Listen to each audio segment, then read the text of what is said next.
Hi గారు, welcome to our channel. ప్రస్తుతం మనతో పాటు దాము బాలాజీ గారు సీనియర్ జర్నలిస్ట్ ఉన్నారు. వారితో ఒకసారి మాట్లాడదాం. సో, నమస్కారం సార్. నమస్తే.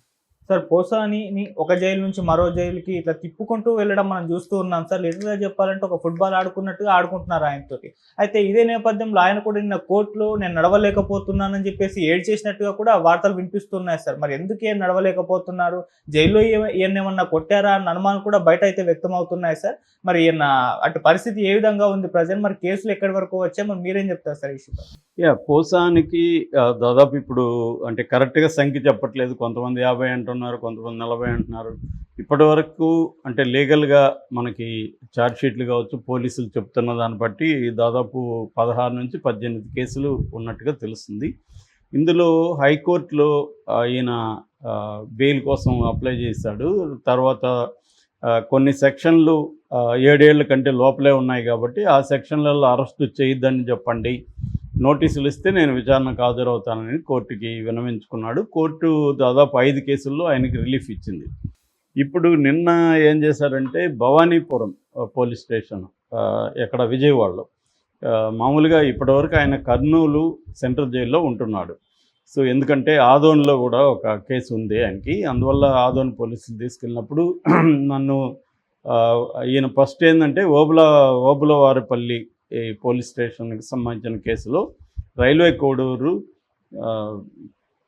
దాన్ని ఏమంటారు సబ్ జైల్లో ఉన్నాడు.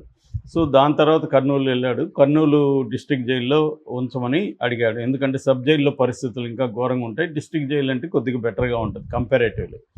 సో అక్కడికి ఆయన్ని తీసుకెళ్లారు. ఇప్పుడు ఆయనకి ఓబులవారిపల్లికి సంబంధించిన బెయిల్ కూడా వచ్చింది. బట్ నేను చాలాసార్లు చెప్పినట్టుగా ఈ గవర్నమెంట్ ఏం చేస్తుందంటే ఎవరినైనా అరెస్ట్ చేసినప్పుడు వాళ్ళని మల్టిపుల్ కేసులు పెట్టేయడం, కంప్లైంట్లో లేని సెక్షన్లు పెట్టడం, ఈ కావాలనే దళితుల దగ్గర కంప్లైంట్ ఇచ్చి ఎస్సీ ఎస్టీ యాక్ట్లు పెట్టడం, ఇలాంటి ఒక పద్ధతిని ఎంచుకుంది. అంటే ఎవరిని అరెస్ట్ చేసినా వాళ్ళు త్వరగా ఈ న్యాయ వ్యవస్థ నుంచి బయటపడని ఒక పద్మవ్యూహాన్ని చంద్రబాబు ప్రభుత్వం నిర్మిస్తుంది. అంటే ఒకవైపు ఒక ఇదైతే ఇంకొక వైపు క్లోజ్ అయిపోతుంది. సో అలాగా వాళ్ళని కమ్ముకుంటూ వస్తుంది. ఇందులో ఇప్పుడు ఆల్రెడీ వల్లభనేని వంశీది అదే పరిస్థితి, ఇప్పుడు పోసానిది కూడా అదే పరిస్థితి. సో ప్లాన్డ్గా ఏం చేస్తున్నారంటే కేసుల్ని పాత కేసుల్ని తవ్వడం, కొత్తగా కంప్లైంట్లు ఇప్పించడం, కొత్త కేసులు పెట్టడం, దీంట్లో కోర్టులకు వెళ్ళడం, కోర్టులో నుంచి పీటీ వారెంట్లు తీసుకురావడం. పీటీ వారెంట్ అంటే నేను చెప్పాను ఆల్రెడీ, ప్రిజనర్ ఇన్ ట్రాన్సిట్ అనమాట. ట్రాన్సిట్లో అంటే ఆల్రెడీ జైల్లో ఉన్నప్పుడు ఇంకొక కేసులో అతన్ని కస్టడీకి అన్న అడగచ్చు, లేదా అరెస్టు పెట్టమని అన్న అడగచ్చు. అందువల్ల ఏమవుతుందంటే ఆల్రెడీ ఎగ్జిస్టింగ్ కేసులో బెయిల్ వచ్చిన ఈ పీటీ వారెంట్ ఉన్నప్పుడు అతనికి ఈ కేసులో బెయిల్ వస్తే కానీ జైలు నుంచి రాడు. సో అట్లాంటి ఒక మెథడ్ ఎన్నుకున్నారు. నిన్న ఆయన్ని భవానీపురం పోలీసులు విజయవాడలో ఉండే చీఫ్ మెట్రోపాలిటన్ పోలీస్ కోర్టులో ప్రవేశపెట్టారు. కోర్టు ఆయన అడిగింది ఏంటి పరిస్థితి, మీరేం చెప్తారని. దాంతో ఆయన ఏం చెప్పుకున్నాడంటే నాకు 2 సార్లు హార్ట్ సర్జరీ అయింది, సో నేను నడవలేకపోతున్నాను అని ఒక గద్గద స్వరం అంటారు కదా, అంటే ఏడుపు గొంతుతో చెప్పుకున్నట్టుగా అర్థమవుతుంది. మనిషి కూడా బాగా డీలా పడిపోయాడని చెప్తున్నారు. అయితే జైల్లో కొట్టుంటే ఆయన కొట్టారని చెప్పేవాడు, కాబట్టి మనం కొట్టలేదని అనుకోవచ్చు. జైల్లో కానీ పోలీస్ స్టేషన్లో కస్టడీకి ఇచ్చినప్పుడు కూడా అడ్వకేట్ సమక్షంలోనే విచారించమని ఈవెన్ నర్సరావుపేట కోర్టు కూడా ఆయనకి పోలీసులకు చెప్పింది. కాబట్టి కొట్టినట్టుగా మనకైతే ఏం ఆధారాలు లేవు. జైల్లో ఏమన్నా అంటే ఒక్కొక్కసారి వాళ్ళు కూడా చెప్పరు. దెబ్బలు తిన్నవాడు భయం ఉంటుంది, నువ్వు కానీ కోర్టులో చెప్తావు మళ్ళీ కొడతామని చెప్తారు. అందువల్ల ఆ భయంతో కూడా చాలామంది పోలీస్ స్టేషన్లో ఉన్నవాళ్ళు, జైల్లో ఉన్నవాళ్ళు బయటికి చెప్పుకోరు. ఎందుకంటే చెప్తే ఇంకా ఎక్కువ కొడతారు.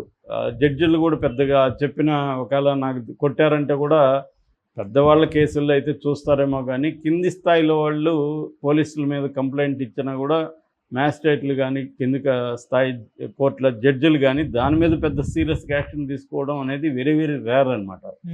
అందుకని వీళ్ళు ఎలాగో వాళ్ళ మీద ఏం తీసుకోరు, మహా అంటే ఏం చేస్తారు, పోలీసులను సస్పెండ్ చేయబోతారు, అంతకంటే ఏం జరగదు. వాళ్ళు కక్ష పెట్టుకొని ఇంకా కొడతారు.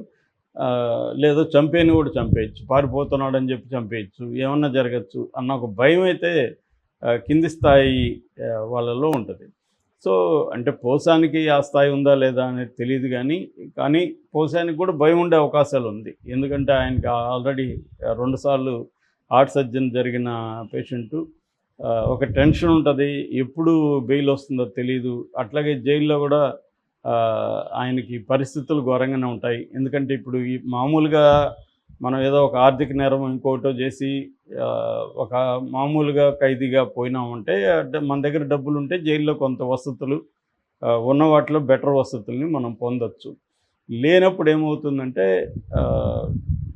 అక్కడ ఉండే వరస్ట్ కండిషన్స్ ఫేస్ చేయాల్సి వస్తుంది.